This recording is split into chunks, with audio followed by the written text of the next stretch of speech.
हसीना को 21 वर्ष jail दंडादेश।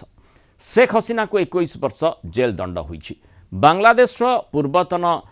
PM Sheikh Hasina को मृत्यु दंडादेश पर पुणी थे 21 वर्ष जेल दंडादेश होईछि। तीनिटी भ्रष्टाचार मामला रे शेख हसीना को 21 वर्ष कारादंडादेश शुणाई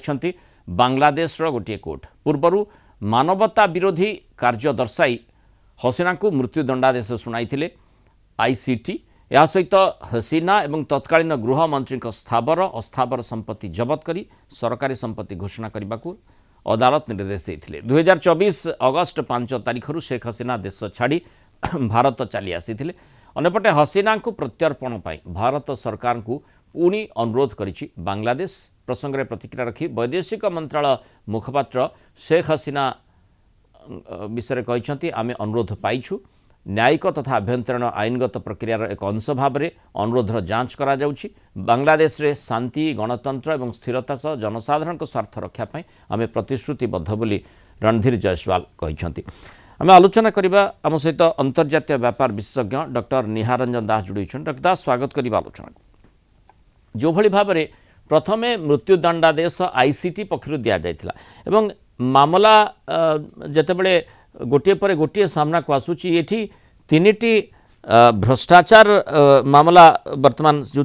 शेख हसीना को 21 वर्ष पई जेल दंडादेश जारी करा जाइछि। ए कथाटी को आपण किभଳି देखुछंती एवं मुख्यतः शेख हसीना को जो प्रत्यर्पण कथाटी कहा जाउछि भारत सरकार अनुध्यान करूछंती बोली कहिछंती। एठी बांग्लादेश किंतु लगातार भाव में दाबी करी आसूची अनुरोध करी आसूची शेख हसीना को प्रत्यर्पण करने लगी। तेणु प्रत्यर्पण हेले ही मामला चली पारिबो एवं सेठी तांको विरोध रे जो कोर्ट गुड़िक दंडादेश घोषणा करिसेंती सेठी कार्यानुष्ठान हो पारिबो। डॉक्टर दास आमे गोटे पर गोटे देखुचे देखंतु आमे देखि आपण सुनि पारुचंती। आज्ञा आज्ञा हेलो हेलो देखु आम 17 तारिख में देखी आज देखीचे किभली भाव में प्रतिशोध परायण हो आम अतीतर आलोचना करचे। निश्चित भाव में एडमिनिस्ट्रेटिव डेफिशिएंसी एडमिनिस्ट्रेटिव जो जोटा कहते कि प्रशासनिक अपारगता थिला निश्चित भाव में जो कि 2024 जुलाई अगस्ट एभली कांड घटिला एवं एते संख्यक आजिटेशन करुथिबा छात्र हुंतु बा जनसाधारण हुंतु मृत्यु मुखरे पड़े किंतु तांको गोटे पर गोटे जेभली भाव में भिंडिक्टिव भाव में कार्यानुष्ठान निया जाउछि तांकर एब्सेंसिया रे बा तांकर अनुपस्थिति रे सेटा प्रमाणित करुछि जे तांको संपूर्ण भाव में इरेलेवेंट एवं तांकर पार्टी को संपूर्ण भाव में राजनीतिक जो दृश्यपट हटै देबा एवं सेठी जमायते इस्लाम निर्देश रे शासन चलीबा सेटा हुए तो वर्तमान कामचला सरकार चाहुचंती एवं जोटा आपण पचारले जे प्रत्यापन कथा बारंबार कहा जाउछि किंतु कथा हला देखंतु डिप्लोमेटिक चैनल रे हमर जेहेतु एक्सट्राडिशन ट्रीटी अच्छी से माने दाबी करबा स्वाभाविक किंतु भारत सरकार आपण देखंतु अतीत रे हम जे भली भाव आबू सलाम हो बा हेडली हो जो मान को हमको देश को आनिबा पाई बा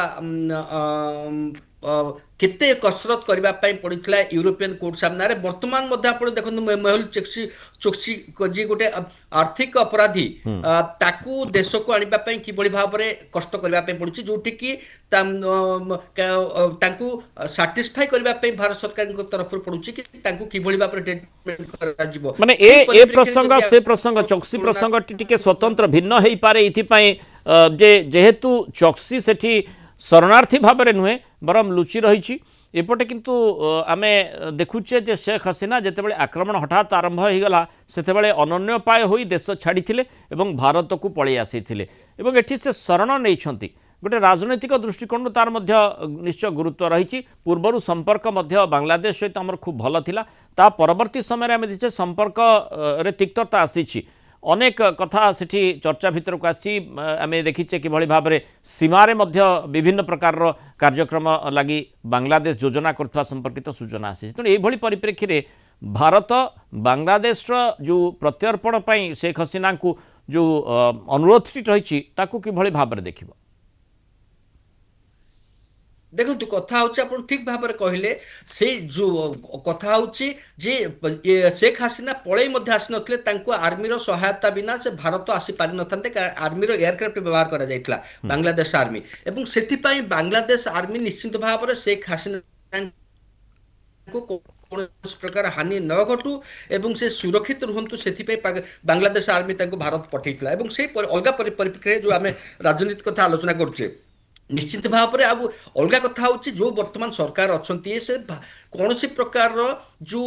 बांग्लादेश संविधान अच्छी से बांग्लादेश संविधान कौन सी विधि व्यवस्था नहीं कि एभली गोटे सरकार रहा कथा सी जेहेतु अच्छा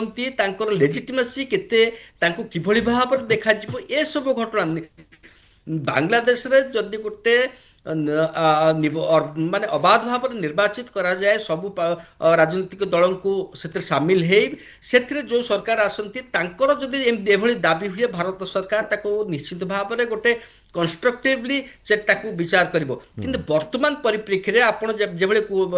आमे देखुचे कि किभली भाव में गोटे प्रकार भेस्टेड इंटरेस्ट जो माने भारत विरोधी जो माने आवामी लीग विरोधी से माने वर्तमान किभली भाव में क्षमता को अपव्यवहार करबा पई वर्तमान तांकर समस्त प्रकार उपाय अवलंबन करछु समस्त एबे हसीना को भविष्य तो कोन हेबो एबे हसीना को भविष्य तो कोन रहइबो वर्तमान परिप्रेक्षी रे जो देखो जदि शेख हसीना को मध्य भारत प्रत्यार्पण करने निष्पत्ति निये वर्तमान जो प्रकार परिस्थिति अच्छी जदि निर्वाचन पर परिवर्तन हुए किंतु सेटा मध्य समय सापेक्ष कारण एते जल्दी आपण मु यूरोप कथा कहली जोटी आमर आर्थिक अपराधी माने जोटी विजय माल्या भली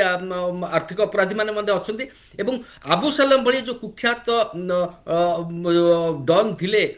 सेमान को मध्य पोर्तुगाल बा अन्य कंट्री आनिबा पई केते कष्ट केते रास्ता अतिक्रम करने पड़ता से गुड़ी को जेपर्यंत संपूर्ण भाव में एडजस्ट न होइछि भारत सरकार तरफ निकट भविष्य में शेख हसीना को प्रत्यार्पण करिवार कौन से संभावना नहीं एवं ताही निश्चित भाव में दर्शेब भारत सरकार तरफ कह जाए कि